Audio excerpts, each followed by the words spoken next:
Hello, my fellow Americans and international friends, and welcome back into another edition of the Cal Report. Today is April 22nd, 2022. So last night we covered a very important yet action-packed meeting down in Santa Ana, and it was for the conservative patriots of Orange County. And one of the main speakers last night was Dr. Stefan. He's running for superintendent of the Orange County Board of Education. And I'll just tell you right off the bat that this man is an absolute inspiration. He is a true gentleman, and he's got some great ideas for the position that he is running for. So you'll see that in just a few moments. But for now, I'm going to send it off to CPOC President Deborah Pauly with a few announcements before we get to the main speaker. Enjoy. There are a couple of candidates in attendance besides Dr. Stefan that I want to make you aware of. Is Chris Gonzalez here? He was supposed to be here tonight. Is he here? Apparently he didn't make it yet. That's fine. Did Mike Jacobs make it? Mike Jacobs is running for Orange County District Attorney. He's actually a member of CPOC. But I do want to introduce you to our own James Wallace. James. He is phenomenal. He is running for the 68th Assembly District. He's only 28 years old. He has got his head screwed on so straight. He knocked it out of the park last night at the Anaheim Republican Assembly's candidate forum. He answered every question beautifully. We are so proud of him. Great future for this young man. And of course, he does the Cal Report. You can see the Cal Report on our website, conservativepatriots.oc.org. Please check out his tapes. In March, we had a candidates forum for those candidates who were running for Orange County Superior Court Judge. And one of the candidates couldn't make it because she had other obligations. She's a working attorney. But I wanted to give her an opportunity to introduce herself, Erin Rowe. She's running for seat 21 for Orange County Superior Court Judge. I want you to meet her because I want you to vote for her. Erin.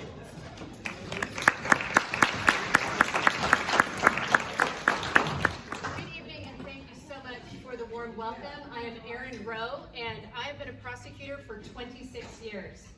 I am currently the Victims' Rights Liaison for the Orange County District Attorney's Office to make sure victims' constitutional rights are protected, that the public is safe, and to make sure people are held accountable.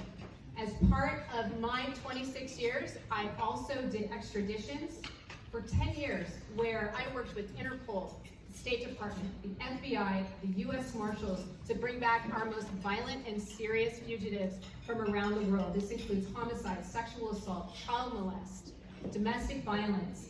My goal is to make sure victims are heard and that our community is safe.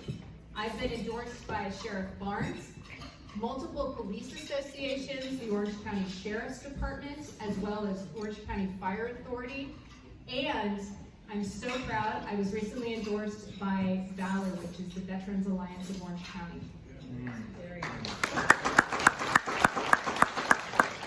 So I just wanted to make sure that I introduced myself, Erin Rowe, and I am running for Lucky Seat 21. I am the only prosecutor that is running in my race. I have one opponent, and I feel that I am the best choice to make sure that our county continues to be safe and that we are making sure that our victims have voices. In my free time, I'm also a therapy dog handler. I go to UCI Medical Center. I work with wounded warriors. I work with kids. So I not only want to make sure that our community is safe professionally, but I also want to serve in my personal life. So thank you so much for your time and attention, and I hope for your vote. Thank you.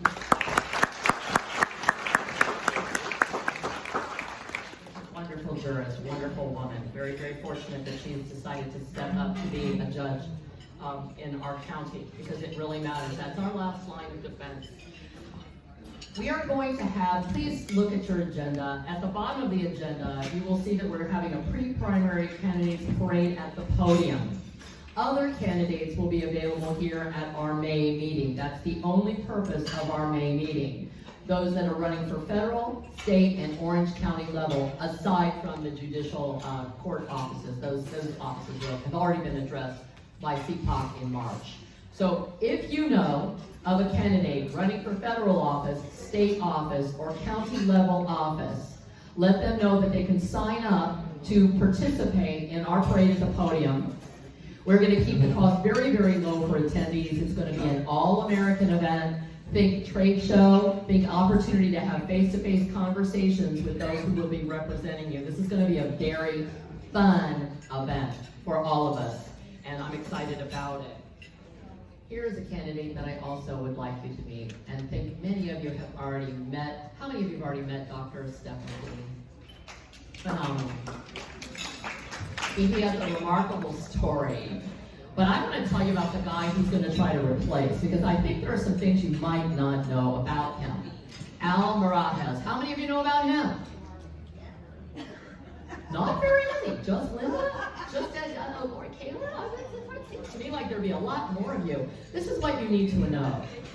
He was appointed to the position he currently holds as Orange County Board of Education Superintendent. 20 years ago this August. He has never actually stood for election against someone that was seriously challenging him. He is the highest paid elected official in all of Orange County. Hold on to your checkbooks, taxpayers.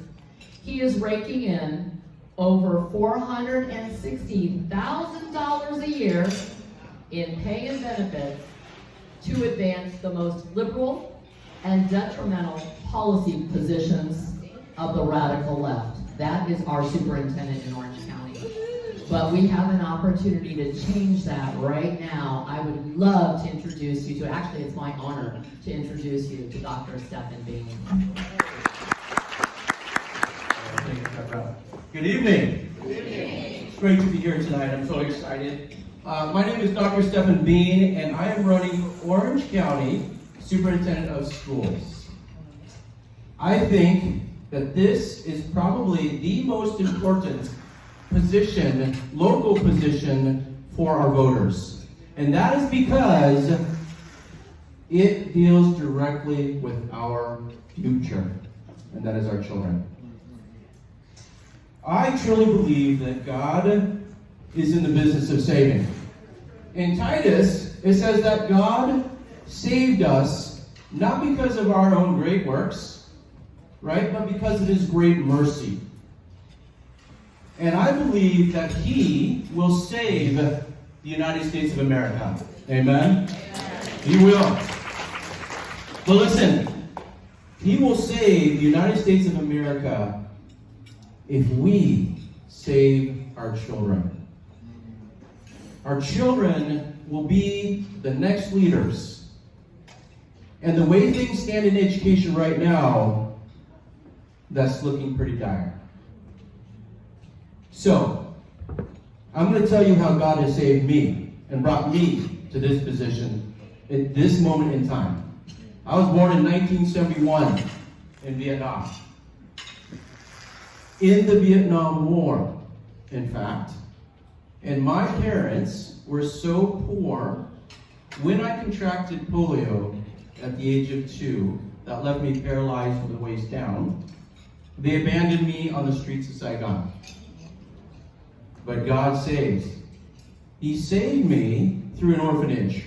An orphanage brought me in, and they took care of me for the next couple of years. Until 1975. I remember the day. April 6, 1975.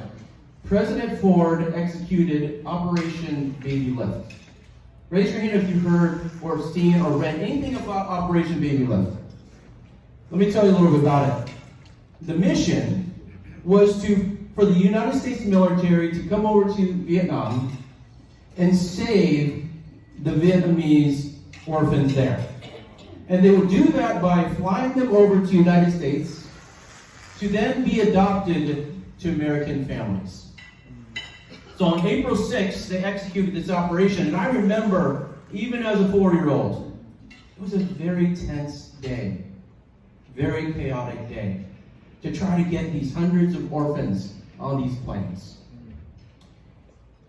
It was so chaotic, they put my records, I don't even know when I was born, frankly, because my records and my braces and crutches were put on one plane. And I was thrown on another plane. But get this, that first plane took off and it crashed. Over 160 orphans died that day. Now, God chose to save me for his reasons. He saved me and brought me to the United States to meet Gregory. Oh, well, actually, there's me on the upper left. That's me in the orphanage. And when they put the babies on the planes, they put them in these boxes and strap them down to keep them safe. So I flew into Seattle where my parents would meet me, my new parents, Gregory and Judy Bean. And that's them up there. And they would give me a new name, Stefan Bean. My original name was Lathan now. And when they gave me a new life, they did it out of the goodness of their hearts to serve God. So they also did this by bringing in hundreds, actually, literally hundreds of babies for foster care that would come and go in their homes. They adopted 10 kids, and they had 2 of their own, so there were 12 of us. And the amazing thing is that my father was a 6th grade teacher. And he provided for the 12 of us through, not financially, but through wisdom and knowledge. And he instilled in each one of us the importance of education. And that how education would help us overcome our difficulties in life. And if you look at me, I was a great example of this. I did not do well when I first came over in education at all. The United States just learned about and created IDEA, special education law, but they're still having a very hard time, the education system, educating students with disabilities. So I didn't do well. And then English as a second language, it made things even more difficult. And so my father saw that I struggled in the public school system. And he chose, when I got into 4th grade, he chose for me to get out of the public school system and go into the private school system. And it's so amazing, had he not done that, my life would have been different. And yet people, the unions, teacher unions, fight so hard when parents want to do what's best for their kids by putting them in different settings. So I ended up doing better because of this. I had a 6th grade teacher, Donald Geisinger. He saw the strengths within me and my talents. And he noticed that I had the gift of gab. And I would just gab and gab as I was learning English. And he said, Stefan, you will no longer write your reports. You no longer have to turn in papers. You will just give oral presentations. And so because of that, it grew my confidence. And it led to me being invited to Washington, D.C. to speak on behalf of disabled. And I spoke to 15,000 people at the age of 14. Amazing? Praise God. I need your support. I said, sure, how can I help you? She says, I want to put these books in our kindergarten through 5th grade library. So she slid them over, and there were books on CRT, there were books on transgenderism, and there were books on gender identity. And I said to her, have you spoken to parents? And she said, no, the state of California says I don't have to. And I said, let's set that aside for a second. Have you spoken to parents? She said, no. And I said, I will not support that because our parents have the right to be involved in what is taught to their children. Right? So she leaves in huff and puff, angry. I get a call a month later. She comes to my office and says, Dr. Bean, I need your support. How can I help you? She says, well, I've got angry parents posting angry messages on Facebook because I put these books in the kids' libraries. And I said, what did you expect? And what did I counsel you on last month? And so I said, I cannot be in front of your parents to tell them to stop this. Absolutely not. Well, I get a call 2 days later from the board president, and she says to me, you should have supported your principal, and since you didn't, we are going to support your principal, and we will talk to those parents. And we would like you to help us. And I said, you've obviously made your decision, and I'm definitely not going to support that. And so, literally a couple weeks later, I gave my 2 weeks, and here I am, running for OC Superintendent this year. So,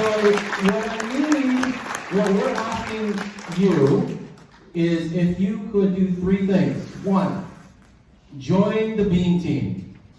And the Being Team, what that just means is join us in walking and canvassing. And Lori has a sign-in sheet. Lori, if you could raise your hand real quick. And if you can go up to her afterwards, we can get you signed up. We'll get you literature and signs, and let's spread the word. Okay? The second thing is, if you could please consider help supporting our campaign. Al Maharis has a support of teacher unions. So he has unlimited amount of money. Okay? Whereas the teacher unions came to me and said, can we endorse you? I said, absolutely not. So I'm not taking 1 dime from teacher unions. Okay? And the third thing is, if you could host an event, I would love to come and share God's story in my life with people in your homes and tell them more.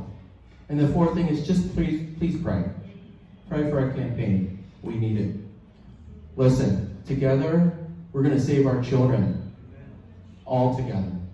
So, God bless America and God bless you. Thank you.